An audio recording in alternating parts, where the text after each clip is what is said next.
말씀은 사도행전 19장 8절에서 20절까지 말씀입니다. 신약성경 221페이지에 있습니다. 사도행전 19장 8절에서 20절까지 말씀 우리 함께 같이 읽습니다.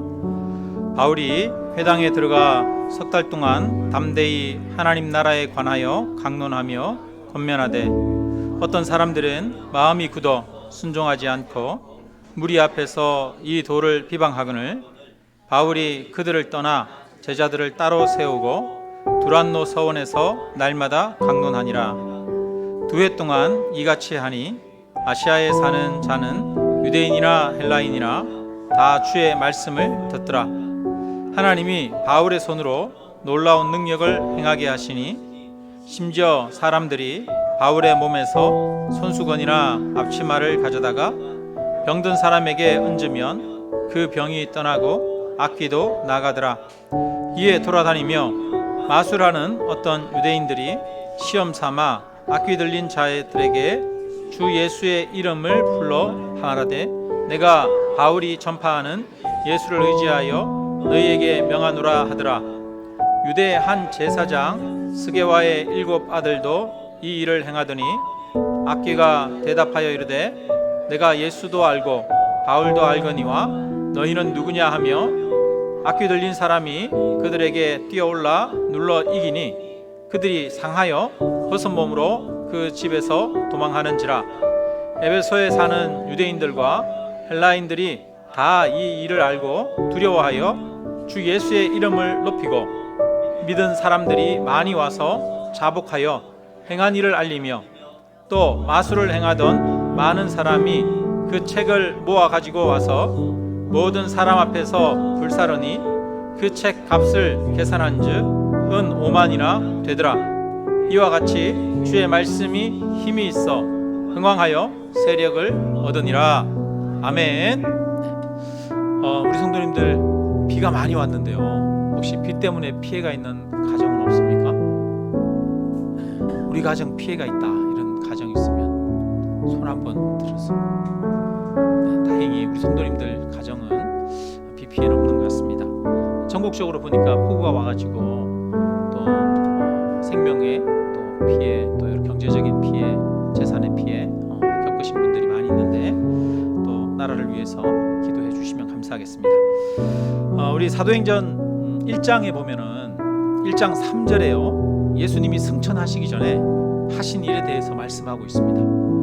그가 고난받으신 후에 또한 그들에게 확실한 많은 증거로 친히 살아계심을 나타내사 40일 동안 예수님은 승천하시기 그들에게 보이시며 하나님 나라의 일을 말씀하시니라.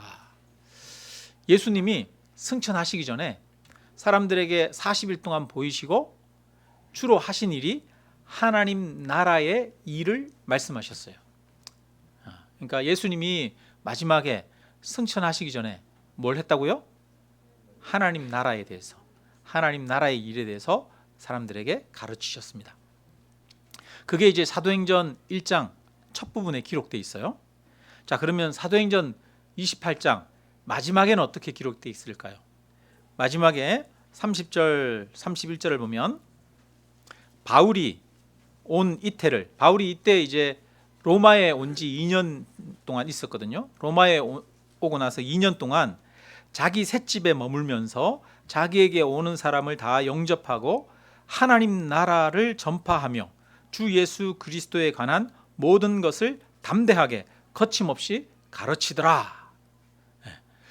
여러분, 바울이 이 사도행전 마지막에 한 것은 하나님 나라와 예수 그리스도에 대해서 가르친 것이다 이렇게 말하고 있습니다.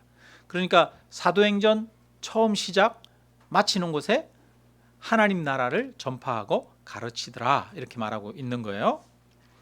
자, 그러면 오늘 우리가 읽은 본문 19장 8절에도 보면 19장 8절 우리 같이 한번 읽어보겠습니다.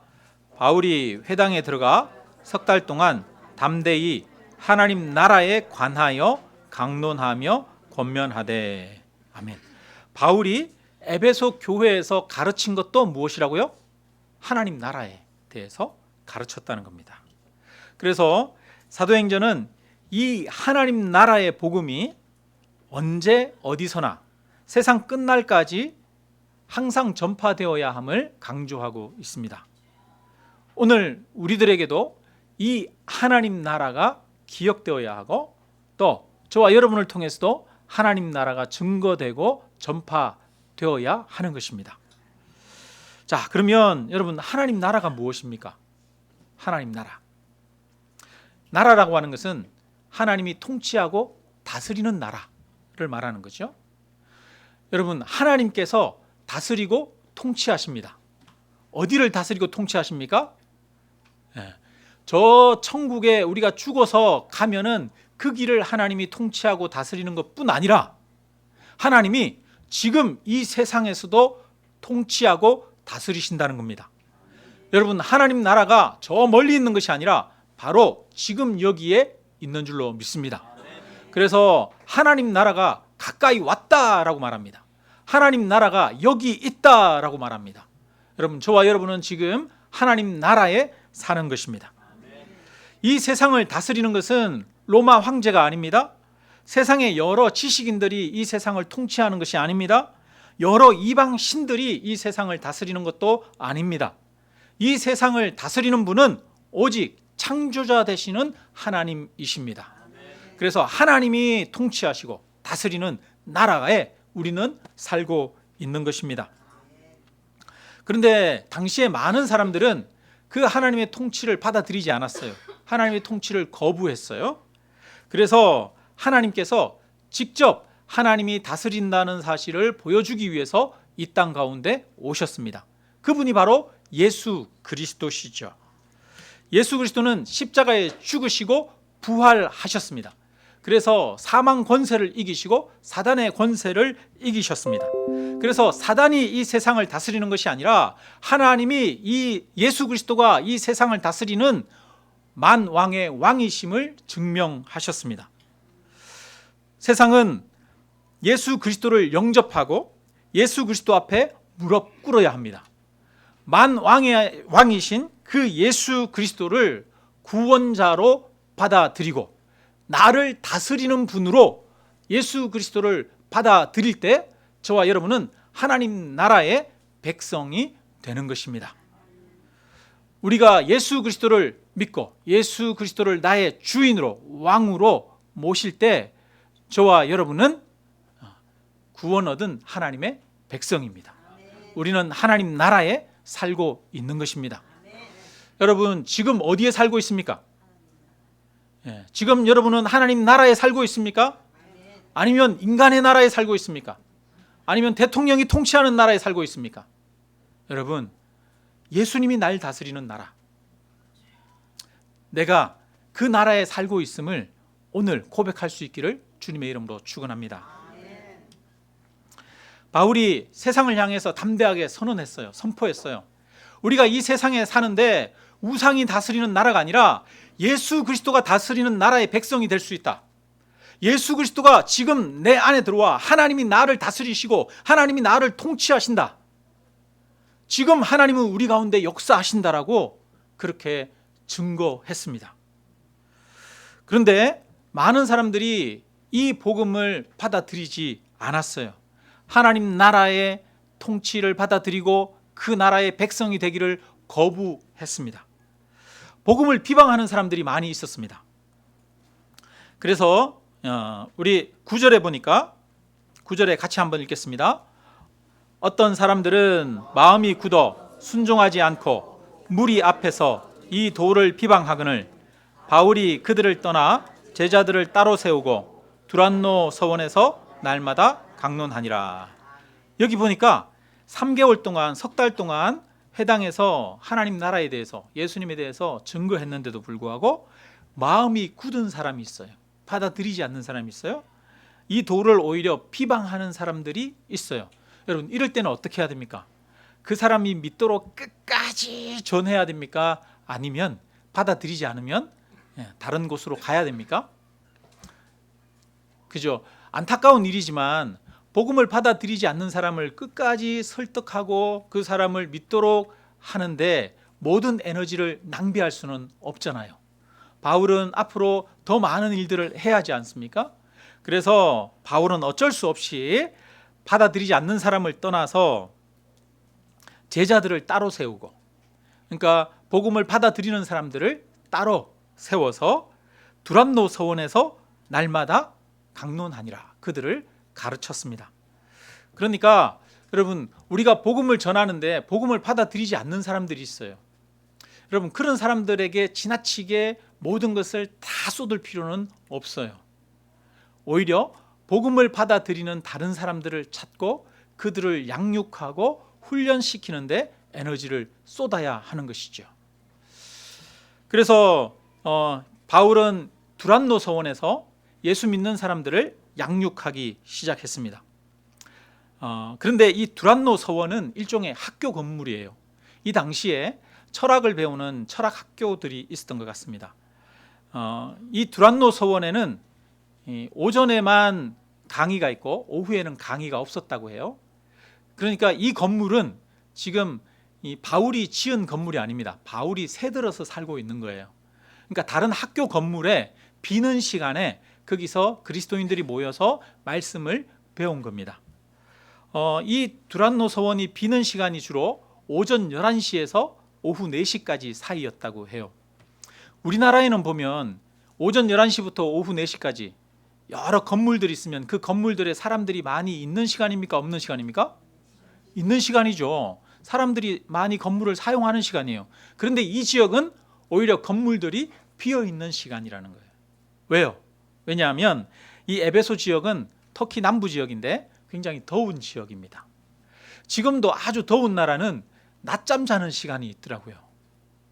여러분, 나라들 중에 관공서도 그렇고 회사도 그렇고 이 한참 더울 때 낮 시간에 문을 다 닫아버리고 다 쉬는 그런 나라들이 있어요. 더운 나라들. 제가 알기로는 독일도 낮잠 시간, 오침 시간이 있는 걸로 알고 있는데요. 이 에베소 지역이 그랬던 거예요. 그러니까 에베소 지역의 사람들은 아침 일찍 나와서 일을 하고 한 11시쯤 되면은 이제 집에 들어가는 거예요. 그래서 낮잠 자고 쉬고, 그리고 오후 늦게 또 시장이나 이런 데 나와서 일을 하고 이렇게 했던 것이죠.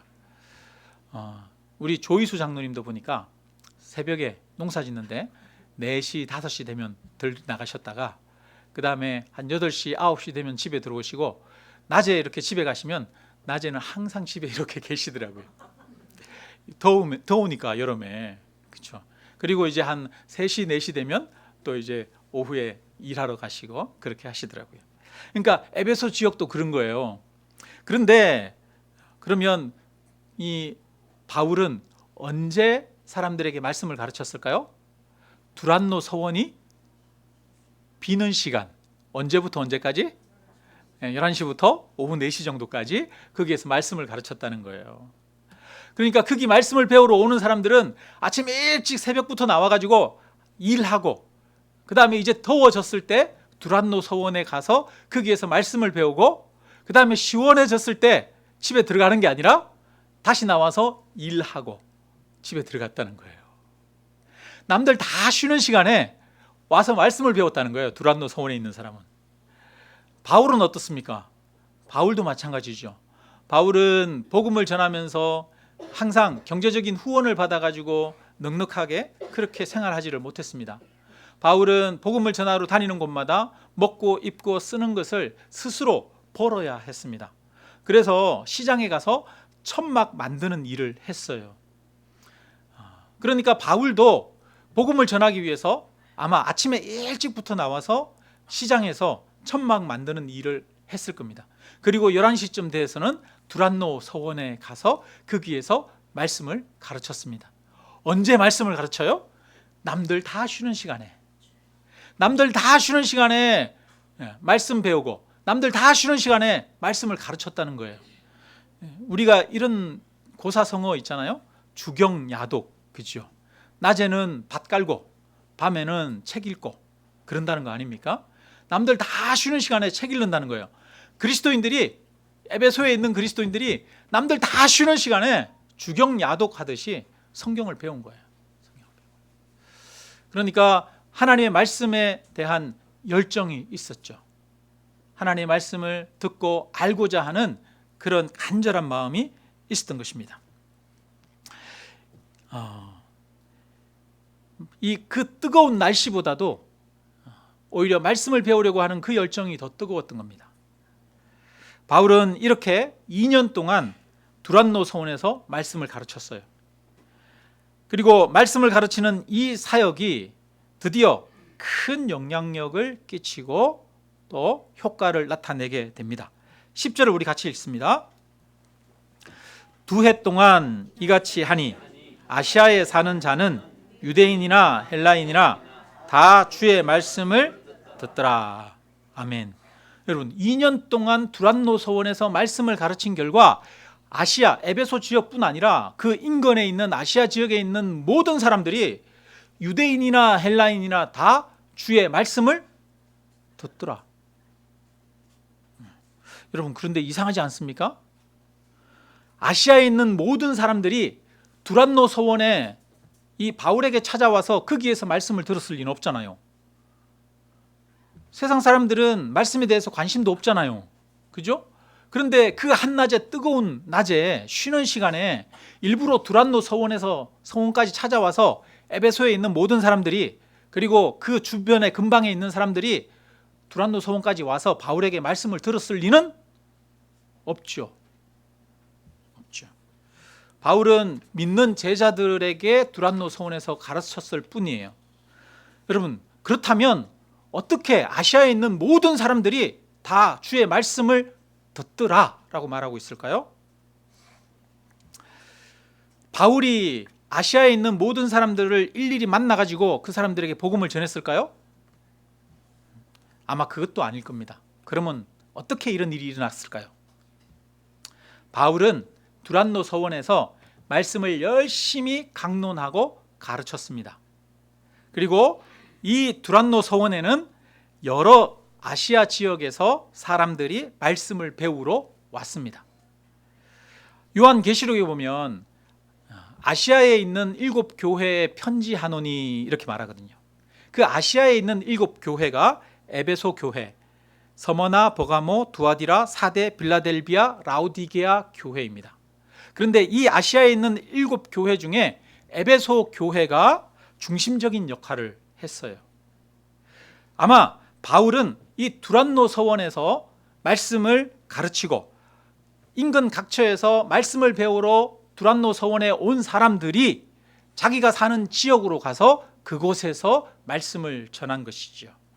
2년 동안 이렇게 하면서 아시아에 있는 모든 사람들이 말씀을 듣더라라고 하게 되었습니다. 그러니까 바울에게 복음을 배웠던 사람들이, 복음을 들었던 사람들이 나가서 다시 그들이 배웠던 말씀을 가르친 것이죠. 여러분, 예수 그리스도를 믿고 하나님의 말씀을 듣는 우리 모두가 바로 하나님의 말씀을 전파하는 전파자가 되어야 한다는 것을 보여주고 있습니다. 여러분, 바울이 2년 동안 두란노 서원에서 강의해가지고 바울이 아시아의 모든 사람들에게 복음을 전파한 게 아니에요. 누가 전파했어요? 바울에게 들은 사람들이, 바울에게 배운 사람들이 나가서 또 복음을 전하고 또 복음을 전하고 이렇게 된 거죠. 그리스도인들이 아주 소수였습니다. 그런 초대교회 시대에 성도들이 말씀을 전파함으로 아시아에 있는 모든 사람들이 다 주의 말씀을 듣는 놀라운 역사가 있었습니다. 그렇다면 오늘날 우리나라도 모든 성도들이 하나님의 말씀을 전하는 자가 되어서 대한민국에 있는 모든 사람들이 복음을 듣는 역사가 나타나도록 우리 모두가 힘써야 할 것입니다. 우리가 두란노 서원에서 말씀을 가르치는 바울이나 그 말씀을 배우는 그 열정과 또 그 말씀을 전하는 그들의 태도를 본받아야 하겠습니다. 여러분, 우리 한국교회 초창기에 말씀을 향한 굉장한 열정이 있었어요. 우리 한국교회는 세계사에서도 보면 드물 정도로 큰 놀라운 부흥의 역사를 경험했습니다. 아주 단기간에 교회가 놀랍도록 부흥했어요. 그렇게 놀랍도록 부흥한 배경에는 말씀을 향한 성도들의 열정이 있었습니다. 복음이 우리나라에 처음 전해졌을 때 목사님들도 없고 또 가르치는 사람들도 별로 없고 그랬지 않습니까? 배울 곳이 별로 없었어요. 그 당시에는 말씀 사경회라고 하는 것을 했습니다. 겨울이 되면 농한기에, 그러니까 1800년대 말 1900년대 초 이럴 때, 그럴 때 농한기가 되면 농사 짓는, 대부분의 국민들이 농사 짓는 일을 했잖아요. 그러니까 겨울 되면 할 일이 없는 거예요. 그럴 때 말씀 사경회를 합니다. 옛날에 우리 어릴 때 부흥회 했잖아요. 시골의 교회에서. 부흥회 하면 보통 며칠 했습니까? 3일, 4일, 5일 이렇게 했잖아요. 일주일 정도. 근데 말씀 사경회는 얼마나 했을까요? 한 달, 2달씩 말씀 사경회를 했어요. 주로 평양이나 이런 데서 했어요. 왜냐하면 우리나라 기독교가 초기에 평양에서 크게 많이 부흥했기 때문에. 말씀 사경회를 하면 전국에 있는 각지의 말씀을 사모하는 사람들이 모여들었습니다. 모여드는데 그 당시에는 기차도 없잖아요. 걸어서 가는 거예요. 일주일씩, 열흘씩, 한 달씩 걸어서 평양까지 가는 겁니다. 근데 맨몸으로 가는 게 아니에요. 그 당시에는 여인숙도 없고요. 또 밥을 먹을 만한 식당도 없어요. 그러니까 말씀 사경에 한번 참여하려면 지게에다가 솥단지 하나 싣고, 솥단지만 있으면 안 되잖아요. 이불도 덮어야 되잖아요. 이불 싣고 거기에다가 쌀이나 아니면 고구마, 감자 이런 거 싣고 그렇게 해가지고 지게 메고 저기 경상도, 전라도, 강원도에서 평양으로 간 거예요. 그렇게 해서 거기에서 밥 해 먹어 가면서 한 달씩, 2달씩 말씀 사경회를 한 거예요. 그렇게 해서 말씀을 배운 사람들이 내려가 가지고 거기에서 다시 하나님의 말씀을 가르치고 전한 것이죠. 옛날에 우리나라에 초기에 권서인이라고 하는 사람이 있었어요. 권서인이 뭔지 아십니까? 이 사람들은 성경 말씀을 전하는 사람이에요. 성경 말씀을 파는 사람이에요. 성경책을 가지고, 옛날에는 책이 귀했잖아요. 그러니까 복음을 전하는 사람들이 복음을 전하기 위해서 성경책을 가지고 책을 팔았어요. 옛날에는 그 책이 귀하던 시절에 전질로 된 이런 책 영업하는 영업사원들도 많았잖아요. 그런 것처럼 아주 옛날에는 한글로 된 책들이 거의 없을 때, 한글로 성경이 번역되었을 때, 그럴 때 이 성경책을 사람들에게 전하는 권서인들이 있었습니다. 그런 권서인들이 전국 방방곡곡을 발로 밟으면서 사람들에게 이 성경책을 팔았어요. 돈이 없으면 쌀을 받고 아니면 곡식을 받고 그렇게 해서 성경책을 팔고, 그러면서 그 권서인들이 한글도 사람들에게 가르쳐주고, 그러면서 말씀도 가르쳐주고, 그렇게 하면서 복음을 전했습니다. 말씀을 향한 열정이 있었죠. 그리고 옛날 교회에는 장로님 말고 또 다른 직분이 있어요. 그 직분이 뭐냐면 영수라고 하는 직분이에요. 영수, 혹시 들어보셨습니까? 영수는 뭐 하는 분이냐면 교회에서 성경책을 읽어주는 분이에요. 가르치는 분이에요. 그런 직분에 그런 일도 있었습니다. 한국 교회는 이 초기부터 말씀을 향한 뜨거운 열정이 있었어요. 그래서 말씀을 향한 그 열정이 한국 교회를 이토록 부흥케 한 것입니다. 우리나라도 복음이 전파되던 이 초기에 에베소 교회와 같은 말씀을 사모하는 그 열정이 있었는데, 말씀을 사모하는 이 열정이 오늘 향남 아름다운 교회에도 일어나게 되기를 주님의 이름으로 축원합니다. 이어서 우리 11절, 12절 같이 읽겠습니다. 11절, 12절. 하나님이 바울의 손으로 놀라운 능력을 행하게 하시니 심지어 사람들이 바울의 몸에서 손수건이나 앞치마를 가져다가 병든 사람에게 얹으면 그 병이 떠나고 악귀도 나가더라. 아멘. 하나님의 말씀의 부흥이 있고, 그리고 그 위에 하나님이 놀라운 능력으로 역사해 주셨습니다. 그래서 바울이 손수건을 얹으면 병이 떠나가고 악귀도 떠나갔습니다. 근데 이것은 치유 자체의 목적이 있는 것이 아닙니다. 환자를 치료하는 것 자체가 목적이 아니에요. 바울은 항상 놀라운 치유의 능력을 행한 것도 아닙니다. 그럼 바울이 자기를 위해서 기도했잖아요. 하나님, 이 육체의 가시를 없애주십시오. 하나님이 치유해 주셨어요? 치유해 주지 않으셨어요. 바울이 가장 아끼는 아들과 같은 제자가 있어요. 디모데. 디모데가 병이 하나 있는데 위장병이 있어요. 그래서 바울이 이 디모데를 위해서 손 얹고 기도해 줘가지고 위장병 고쳐준 게 아니에요. 바울이 디모데한테 네 위장병을 위해서 뭐를 쓰라? 포도주를 좀 쓰라. 포도주가 위장에 좋으니까 좀 마셔도 돼. 그렇게 편지를 쓰거든요. 그리고 드로비모라고 하는 사람이 있습니다. 이 사람도 바울과 함께 복음을 전하는 그런 사역을 같이 했는데, 이 드로비모가 심하게 병이 들었어요. 그래서 거의 죽게 됐어요. 바울이 드로비모 때문에 엄청 마음에 근심이 많았어요. 이 드로비모가 죽으면 어떡하지? 그러면서 많이 고민을 했어요. 그런데 기도해가지고 그를 살리지 않았어요. 살리지 못했어요. 그래서 이 드로비모가 병들어서 밀레도에 그를 그냥 두고 자기는 다른 곳으로 복음을 전하러 떠나게 되는 그런 내용들이 기록이 되어 있습니다. 그러니까 바울은 항상 기도하면 병이 나았던 게 아니에요. 특별히 하나님께서 이 에베소 교회에서 바울을 통해서 역사하신 거죠. 바울은 항상 사역하면서 병을 고치려고 애썼던 것도 아닙니다. 여러분, 병을 고치는 것보다 더 중요한 게 뭡니까? 하나님의 말씀을 가르치고 전하는 것이죠. 바울이 애를 썼던 것은 하나님의 말씀을 가르치려고 애를 썼던 거예요. 그런데 하나님께서 그 바울에게 능력으로 역사하셔서 바울이 전하는 말씀이 진리인 것을 능력으로 증명하신 것이죠. 그래서 이 복음이 진리인 것을 하나님께서 바울의 능력을 통해서, 바울을 통한 능력을 통해서 직접적으로 확증하셨습니다. 그래서 더 복음이 더 불같이 일어나게 되는 역사가 나타나는 것이죠. 이어서 이제 보면은 마술사 이야기, 아까 우리 읽었던 이야기가 나와요. 바울이 쓰는 손수건, 일할 때 천막 만들 때 머리에 이렇게 땀 흘릴 때 이렇게 닦는 손수건, 아픈 사람한테 갖다 놓으니까 낫고 막 그러고 뭐 악귀들도 떠나고 이러니까 소문이 났어요.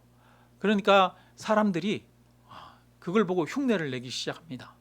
그 중에 특히 유대인 제사장 중에 스게와라고 하는 사람이 있는데, 그 7 아들이 악귀 들린 사람에게 가가지고 내가 바울이 말하는 예수의 이름으로 명하노니 이 더러운 귀신아 나가라! 라고 얘기하니까 나가요, 안 나가요? 안 나가요. 보니까 15절 우리 같이 읽습니다. 악귀가 대답하여 이르되 내가 예수도 알고 바울도 알거니와 너희는 누구냐 하며, 16절 같이 읽습니다. 악귀 들린 사람이 그들에게 뛰어올라 눌러 이기니 그들이 상하여 벗은 몸으로 그 집에서 동함하는지라. 네. 오히려 악귀가 이 스게와의 아들에게 달려 들어가지고 스게와의 아들들을 눌러서 이겨버렸어요.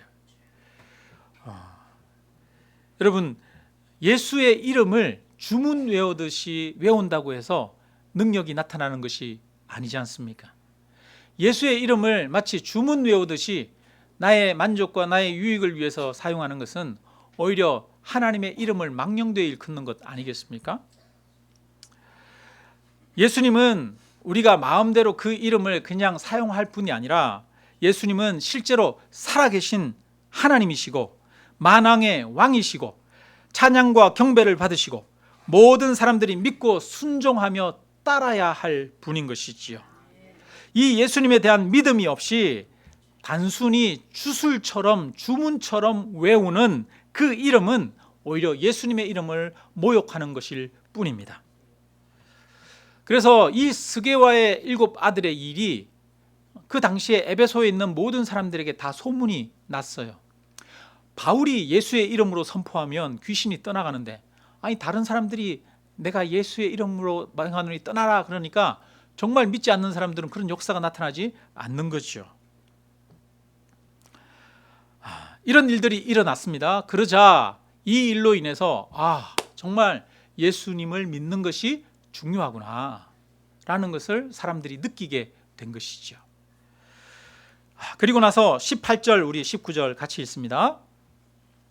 믿은 사람들이 많이 와서 자복하여 행한 일을 알리며 또 마술을 행하던 많은 사람이 그 책을 모아 가지고 와서 모든 사람 앞에서 불사르니 그 책 값을 계산한즉 은 5만이나 되더라. 아멘. 이 당시에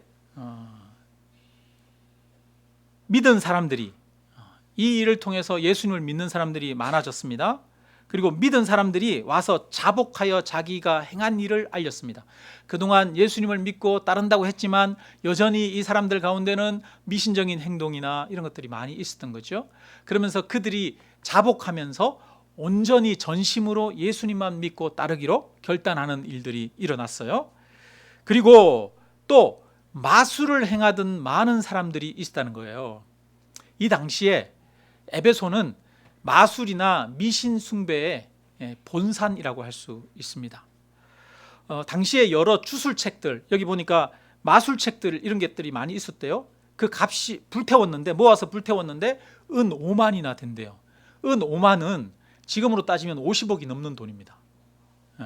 책을 불태웠는데 50억 원어치가 넘는 주술책들, 마술책들을 불태웠어요. 그러니까 그 책이 얼마나 많았겠어요. 이 에베소 지역이 마술이나 미신숭배나 주술이나 이런 거 있죠. 주문 외우는 거, 이런 거, 그런 걸로 유명했던 그런 도시인 거예요. 그러니까 미신적인 신앙이 아주 많았던 도시인 거죠. 옛날에 에페시아 그라마타라고 하는 말이 있었답니다. 에페시아 그라마타. 이 말은, 에페시아는 에베소, 에베소의 문서들, 에베소의 책들이라는 말이에요. 야, 에베소 책들라고 얘기하면 무슨 말이냐면 주술책들, 마술책들, 이런 의미였다는 거예요. 그러니까 이 에베소 지역은 이 마술이나 주술이나 이런 미신적인 것들이 얼마나 많은 지역이었다는 겁니까?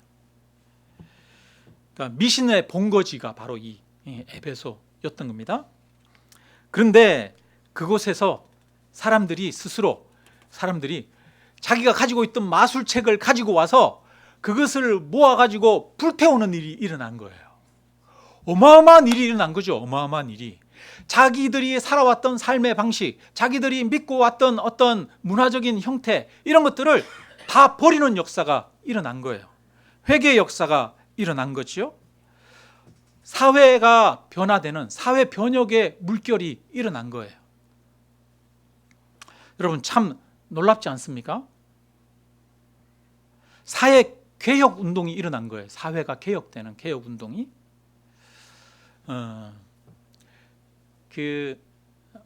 한 여행자가 유럽의 어떤 한 마을을 갔대요. 그 마을에 가가지고 이 술집이 없나 그래서 술을 좋아하니까 술집을 이렇게 찾았는데 그 마을에 술집이 없더래요. 술집이. 그래가지고 뭐 이런 마을이 있나? 그래가지고 사람들한테 물어봤대요. 아니, 왜 이 마을에는 그 흔한 술집 하나 없습니까? 그랬더니 그 사람이 말하더래요. 100년 전에 이 마을에 요한 웨슬레가 다녀갔습니다. 그랬다는 거예요.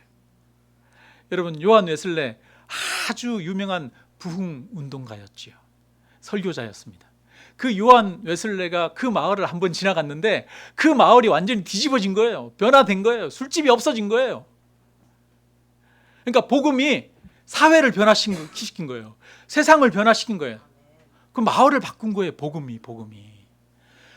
지금 그런 일이 일어난 겁니다. 에베소에서 바울이 2년 동안 두란노 서원에서 말씀을 성실하게 최선을 다해서 가르쳤어요. 그리고 성도들은 와서 뜨거운 그 낮에 열심을 가지고 말씀을 배웠어요. 그리고 그 말씀을 가지고 사람들에게 다 전했어요. 가르쳤어요. 그리고 하나님의 능력이 그 위에 덧입혀지고 역사하니까 사람들이 마술책들을 가지고 와서 불태우는 역사가 나타나는 거죠. 사회 변혁의 일이, 사회 개혁이 나타난 겁니다. 여러분, 이처럼 복음은 바로 사회를 변화시키는 하나님의 능력입니다. 복음은 단순히 나 한 개인의 죄를 사하고 우리가 죽어서 천국 가게 하는 것만이 아닙니다. 예수 그리스도의 복음은 사람들의 마음을 변화시키고 가정을 변화시키고 사회를 개혁하는 하나님의 능력입니다. 이 일을 지금 사도행전 19장에서는 말씀하고 있는 것이죠. 여러분, 누가 이 사회를 참으로 바람직하고 아름답게 개혁할 수 있습니까? 대통령이 이 사회를 정의와 공의의 나라로 바꿀 수 있습니까? 위대한 철학자가, 사상가가 이 나라를 변혁시킬 수 있습니까? 어둠 속에 있는 그 세상을 바꿀 수 있습니까? 오직 이 사회를 변혁하고 바꿀 수 있는 분은 바로 예수 그리스도 뿐이십니다. 예수 그리스도의 복음은 어둠 가운데 빛입니다. 그래서 한 개인을 구원할 뿐 아니라 한 나라와 민족을 구원하는 하나님의 능력입니다. 여러분, 예수 그리스도의 십자가 복음은 절대 하찮지 않습니다. 예수 그리스도의 십자가 복음은 약하지 않습니다. 예수 그리스도의 복음은 모든 악한 것들과 사단의 권세를 파하는 하나님의 능력입니다.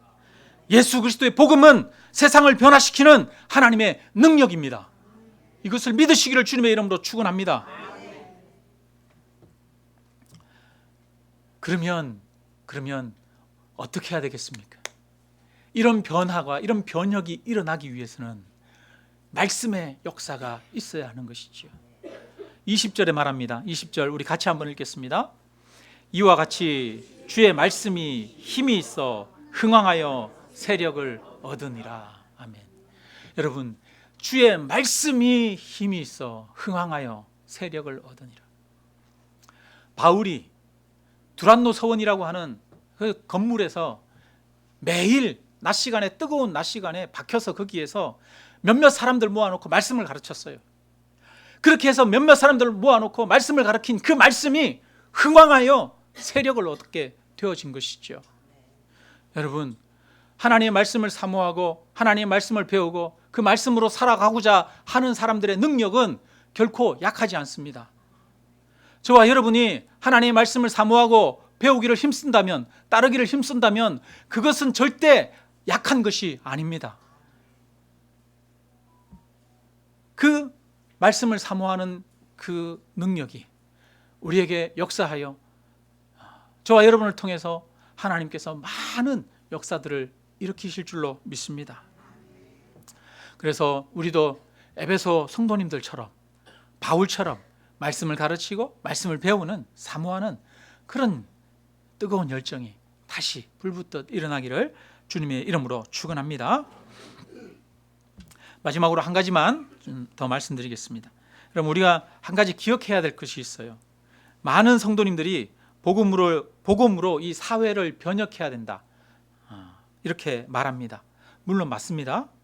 복음은 변혁의 능력입니다. 그러나 변혁 자체가 복음의 목표는 아닙니다. 사회 변혁은 복음의 결과물일 뿐입니다. 옛날에는요, 이 교회들이 이 사회 변화를 위해서 거기에 오히려 더 많은 목적을 두기도 했어요. 우리나라가 아주 독재 시절에 정치적인 민주화를 이루기 위해서 거기에 열정적으로 투신하는 그런 목사님들, 성도님들도 있었거든요.